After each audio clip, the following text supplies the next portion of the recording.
우리 방금 부른 찬양의 가사가 깊이 와닿는 시간입니다.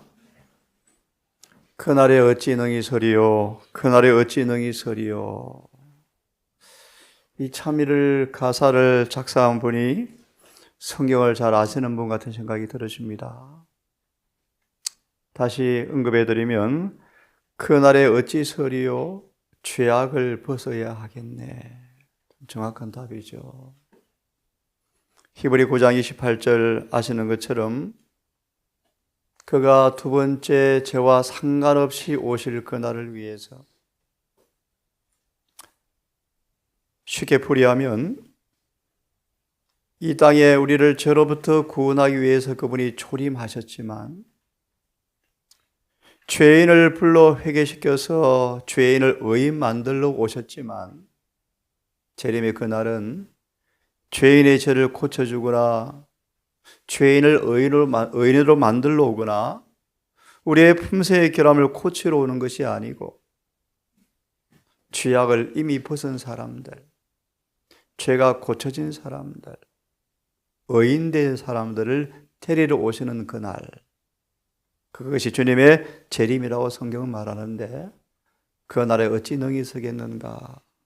그러려면 죄악을 벗어야 하겠다. 스가랴 3장 8절처럼 주님은 옷을 갈아입힐 능력이 있으심, 죄를 범하여 하나님이 형상이 있을 자리에 마귀 형상으로 변해버린 저와 여러분들을 그분은 옷을 갈아입힐 능력이 있다. 우리를 변화시켜서 그분을 닮게 하시는 능력이 있는 분이시다. 지금도 은혜가 있는 동안에 그분의 무한한 능력을 통하여 우리 옷이 갈아입혀지는, 다시 우리 품성이 거룩한 율법과 조화되어지는 실제로 옷을 갈아입는 그 경험을 하게 되기를 바라고, 그런 옷을 입은 사람들이, 다시 말하면 죄악을 벗은 사람들이 재림의 날에 선다는 이 찬양의 가사가 아주 적절한 성경과 맞는 가사라고 생각이 들었습니다. 혹 처음 듣는 분을 위해 다시 한번 부연해 드리기를 원합니다. 무한한 하나님의 계획 속에 유대의 교회를 세우신 까닭은 예수님의 이 땅에 처음 오신 초림을 예비하기 위해서, 사람들을 그렇게 하도록 도와주기 위해서 유대의 교회를 세우신 것처럼 성경에 수천 번 언급된 이제 지구 역사 마지막 날 예수의 재림을 위해서 주님은 재림 교회를 세우셔서 어떻게 재림을 준비하는지, 어떻게 하는 것이 재림을 준비하는 것인지 그렇게 준비하고 사람들을 준비시켜서 재림의 큰 날에 설 수 있도록 하기 위해서 이 지구상에 제7일 안식일 예수 재림교회를 세우셨어요. 여러분, 이 놀라운 사실을 우리는 알고 경험하고, 또 오늘도 수많은 우리 박해의 양들이, 개신교인들이, 천주교인들이 이 마지막 교회를 통해 주어지는 이 놀라운 복음을 통하여 함께 진리 안으로 귀히 되는 것을 우리가 보게 되어집니다. 자, 이 아침도 마가복음 12장을 읽으면서 마가복음 12장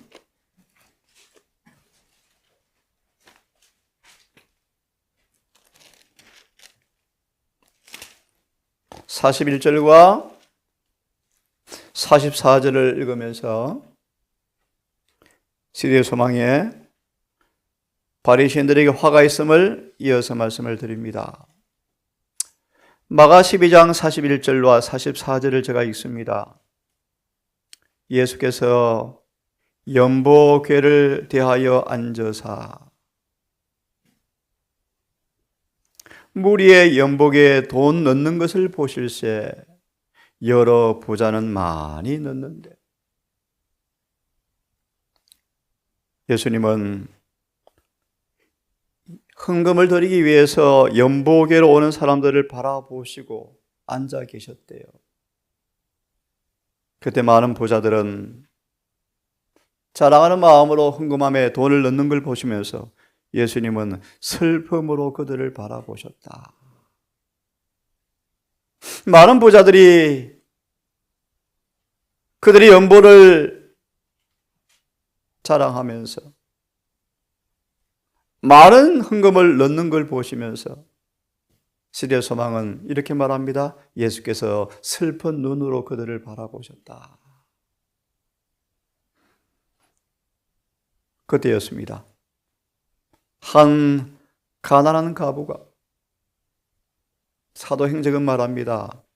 빈곤과 싸우는 여인이었다. 참 가난한 여인, 그냥 가난이 아니고 빈곤과 싸우는 여인이었다. 극심한 가난한 여인이 와서 민망하고 부끄러운 모습으로 두 렙돈, 곧 한 고데란트를 넣는지라. 참 적은 예물이었죠. 증언은 이렇게 말씀하십니다.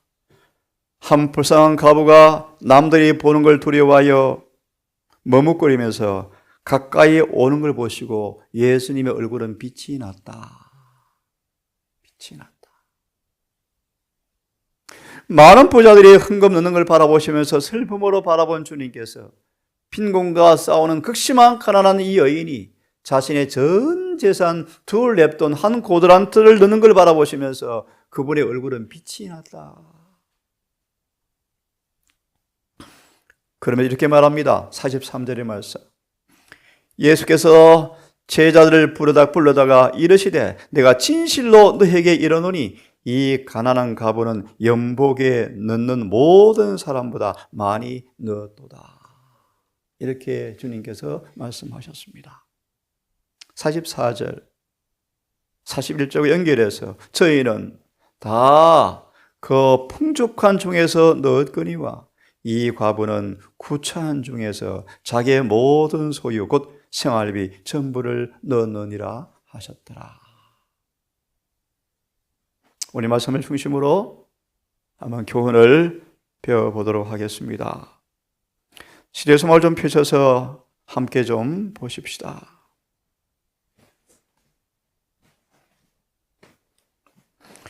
615페이지 바로 위에 부분입니다.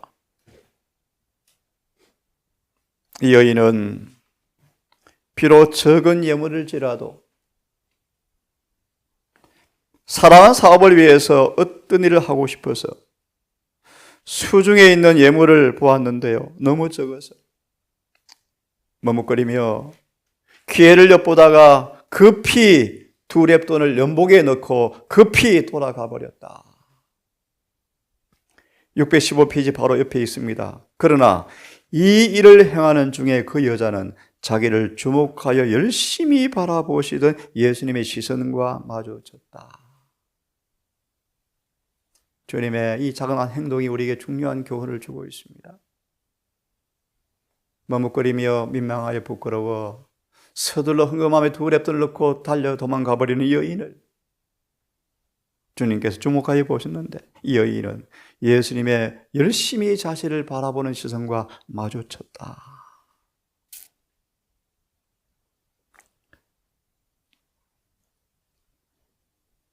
나머지 부분은 여러분 좀 읽어보시기를 바라고요. 그 다음 문단의 마지막 절에 보시면 이렇게 말합니다. 가치는 동전 그 자체의 가치가 아니요 그와 같은 행동을 하기 위한 하나님께 대한 사랑과 하나님의 사업에 대한 관심으로 평가되었다.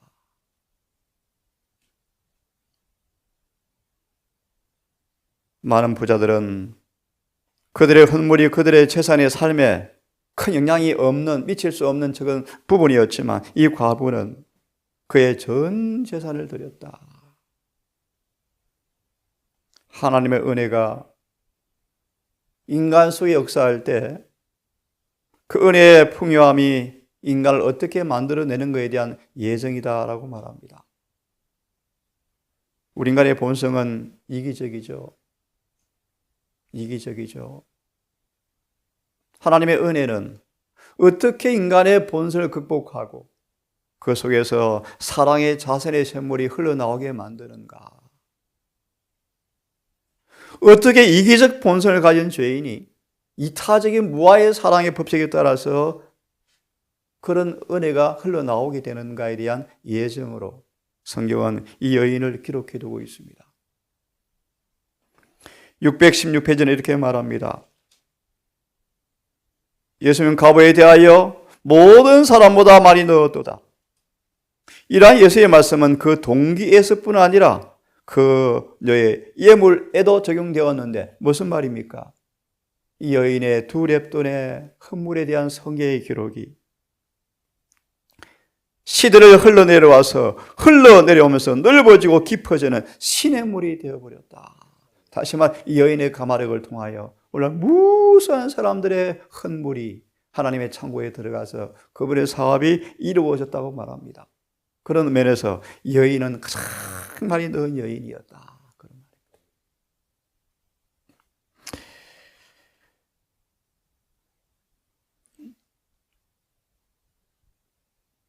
하나님의 영광을 위하여 진지한 열망으로 드리는 이 예물을 통하여 하나님은 전능하신 목적과 연결되어 있는데 이 작은 여인의 헌물이 청량할 수 없을 만큼 무한한 가치를 지녔다.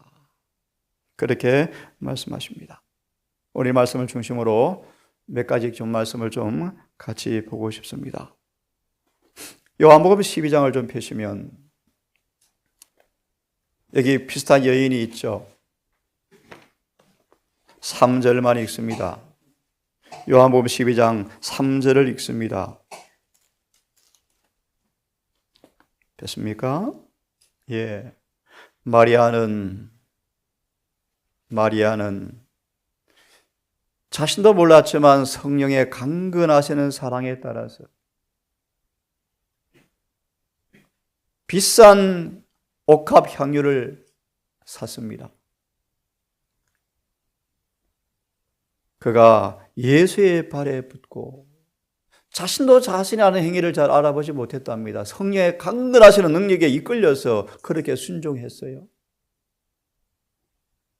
예수의 발에 향유를 붓고 머리털로 그의 발을 씻기며 또 다른 성경은 그가 눈물을 흘리더라. 그때 온 방 안에 향유 냄새가 진동하였죠. 이 말씀 우리에게 어떤 의미를 주고 있을까요, 여러분? 바로 정언으로 좀 보겠습니다. 564페이지에 보시면 이 마리아의 행동을 이렇게 성령께서는 말씀해 주고 있습니다. 564페이지인데요. 한번 펴보십시오.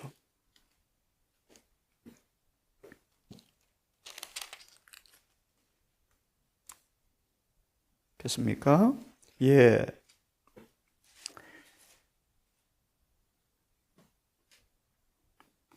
우리 그 앞에 말씀 563페이지 말씀부터 좀 보시면요. 참 기막힌 얘기인데요. 예수님이 숨을 거두실 때, 이 땅에 숨을 거두실 때 이 마리아의 행위를 기억하고 돌아가셨대요. 참 놀라운 얘기죠. 7 귀신 들렸던 이 마리아, 몸이 망가졌던 이 마리아,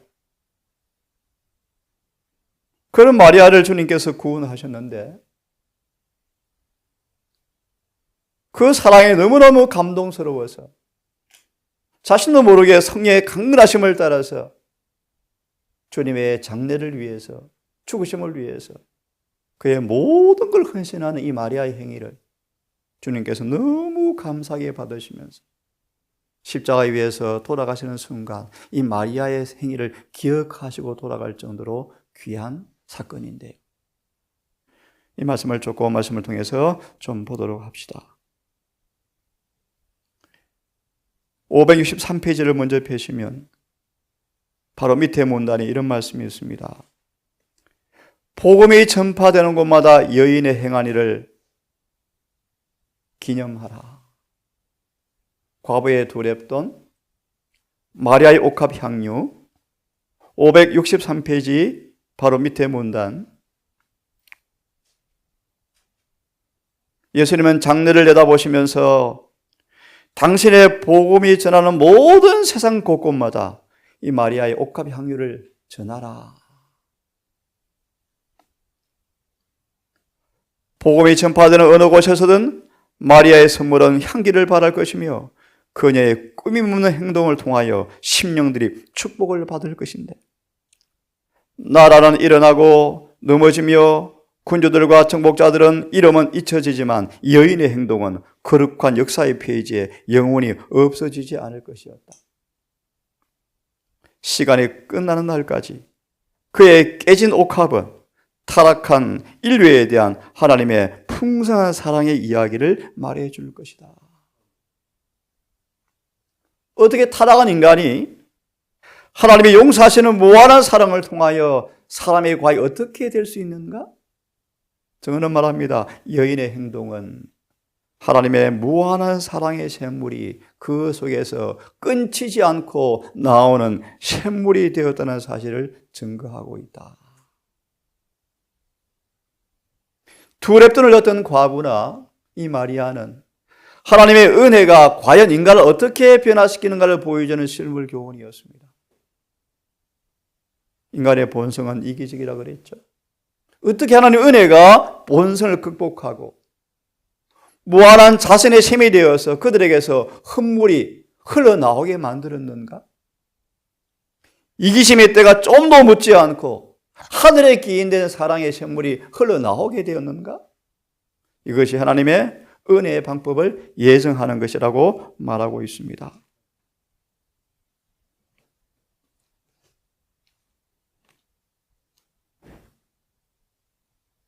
(564페이지) 마지막 문단을 읽고 한 말씀을 더 보겠습니다. 564페이지 마지막 문단이요. 주의 뜻을 행하려는 마리아의 열렬한 소원을 그리스도께서는 기뻐하셨다. 유다까지, 제자들까지, 사람들까지 낭비라고 생각했지만, 그를 팔아서 수많은 가난한 사람을 도와줄 수 있었지만 예수님은 마리아 행동을 칭찬하시고 기뻐하셨다. 왜 그런가를 보십시오.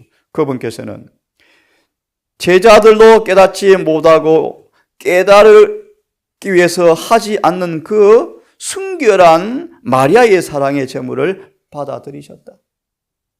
마리아가 죽게 일한 제사를 드렸던 갈망은 세상에 있는 어떤 귀중한 향료보다 그리스도에게 값진 것이었다. 그 까닭은 이것이 세상의 구주에 대한 그녀의 바른 평가를 표시했기 때문이다. 우리 예수님은요, 우리의 전부를 받을 만한 가치 있는 분이시죠.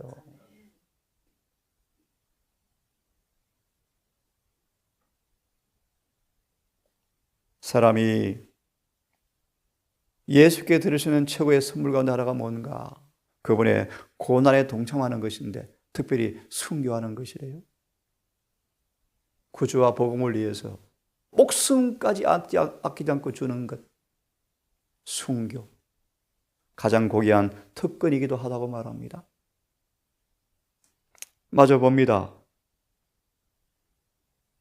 그 여자를 강건한 것은 그리스도의 사랑이었다. 비할 데 없이 탁월한 그리스도의 풍성이 그 여자의 심령에 충만하였다. 그 향유는 그것을 드리는 자의 마음의 상징이었다.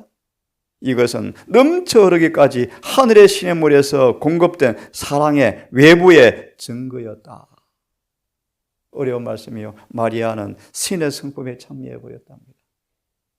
근데 바리새인들은요, 그들은 피우고 그 과부의 돈을 횡령하고 도둑질하였죠. 그것이 하나님께 드리는 헌물을 막지는 말랍니다. 제사장이 부패하고 교회가 타락했지만 흥금함에 넣는 이 소중한 헌물을 주님은 기억하시고 그 헌물이 남용되든 말든 그것은 상관없이 드린 그 헌물을 주님은 기억하시고 이 여인을 마리아를 칭찬하셨죠. 한 말씀을 좀 더 보겠습니다. 고린도후서 8장을 좀 보겠습니까? 고린도후서 8장을 좀 보십시오. 1절과 8절을 제가 읽습니다. 고린도후서 8장 1절과 8절을 읽습니다. 이런 가브와 마리아와 마게도냐인들과 바리새인들과 비교해 보라는 것입니다. 형제들아, 하나님께서 마게도냐 교회 중에서 주신 은혜를 우리가 너희에게 알게 하노니, 은혜가 무엇인가를 잘 설명합니다.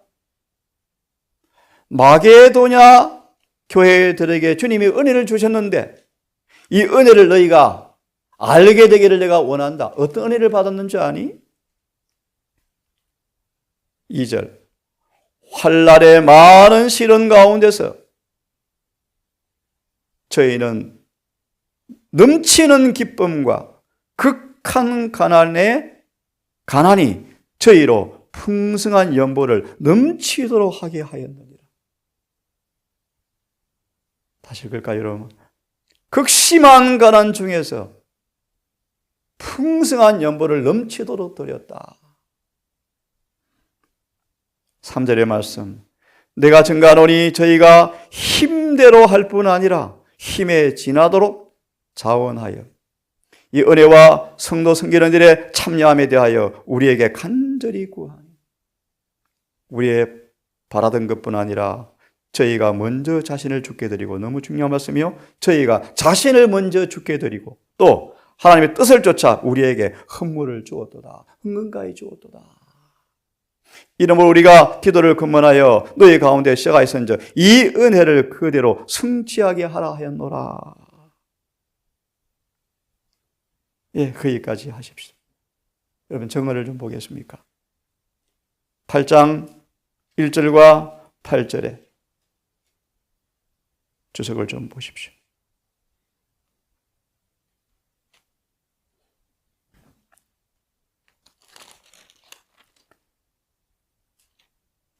폈습니까? 고 8장 1절 8절의 주석의 말씀을 좀 봅니다. 다른 사람의 자선이 모보는 자선의 권유가 되는 말씀을 좀 읽겠습니다. 하나님의 사업의 발전에 나아가는데 어떤 사람들이 도움이 필요한 어떤 분야를 돕고자 하는 간절한 열망을 갖고 있을 때 주님은 이 헌신적이고 이기심이 없는 사람들에게 그것이 마치 특권인 양 기쁨으로 주고자 하는 마음을 주실 것이다. 하나님께서 마게도냐 사람들의 마음에 감동을 시키사 저희의 극한 가난 속에서도 풍성한 연보를 하게 하사 그들의 모본이 기록되게 하시고 다른 사람도 그 같은 자선을 베풀게 하셨다.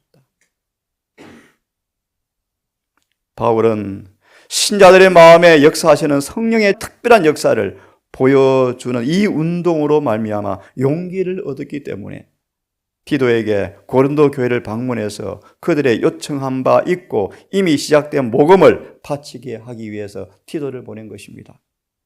그런 그들의 마음 역사하시는 하나님의 은혜를 따라 그들이 이미 약속한 것을 이행하기를 간절히 바라고 있었다. 바울은 그들이 그들보다 상대적으로 가난한 마게도냐 사람들보다 후한 마음이 모자라지 않도록 하기 위해서 그들에게 편지를 써 보낼 뿐 아니라 디도를 보내셔서 모금에 유의하게 하였다. 그 사도는 그 신자들에게 균형 잡힌 그리스도의 품성을 보고자 하는 마음이 간절하였다. 바울은 그들의 사랑의 증거와 믿음의 성실을 증명해 보이기를 원하였다. 진리를 온전히 믿는 제자들로서 복음을 위해서 하나님께 대한 생생한 의무감과 책임감이 그들 속에 있다는 것을 보고 싶은 마음으로 그에게 간절하였다. 그런 복음이 그들 속에서 하나님의 능력으로 역사하기를 바랬고, 더구나 그들이 하나님께 영광을 돌리는 열매를 맺음으로써 복음의 역사를 증거하기를 바랬다. 하나님의 다스림을 받고 있는 그리스도인들로서 그들은 아주 부지런하게 모든 의무를 이행하기를 바울은 간절히 원했습니다. 바울은 고린도 교인들에게 아무것도 명하지 않았지만 그들에게 예루살렘 교회가 필요로 하는 것을 제시하고 고린도 교인들이 갖고 있는 것보다 능력도 적고 가진 것도 적은 이 마게도냐 사람들의 모범을 그들에게 보여주고 싶었습니다. 다른 사람들의 보인 모범을 제시하고 그들을 권유하여 자선을 베풀도록 하기 위해서 마게도냐 교인들의 헌금을 기록해 두었습니다. 여러분, 이 작은 동산이 지난 한 해 감사헌금이 1,900만 원 들어왔습니다. 참 대단한 교회입니다. 동산이요. 지난해는 꽤 많은 헌물이 해외로 나갔죠. 참 감사합니다. 부족함도 없고 동산이 잘 유지가 되어지고요. 특별히 정말 여러분의 헌물을 통하여 저 아름다운 기간이 세워졌고 내년 구정을 계기로 또 집회를 할 때 사람들이 더 건물을 쓰게 될 것입니다. 오늘 가난한 가베의 두렙돈과 마리아의 옥합 향료와 마게도냐인들의 극심한 가난 가운데 드린 후한 헌물처럼 하나님의 복음의 능력이, 은혜가 과연 인간에게 어떤 일을 할 수 있는가를 보여주는 이 모습이 여러분 모두의 삶 속에도 동일하게 경험되어서 예수께서 너무 기뻐하시고 얼굴에 빛이 나시고 마리아처럼 죽기까지 그 작은 행위를 기억했던 주님의 말씀을 기억하시면서 우리의 삶 또한 자선의 샘물이 넘치게 흘러가는 사랑이 끓이지 아니하는 우리 마음이 되기를 간절히 바라면서 말씀을 줄이겠습니다. 기도합시다.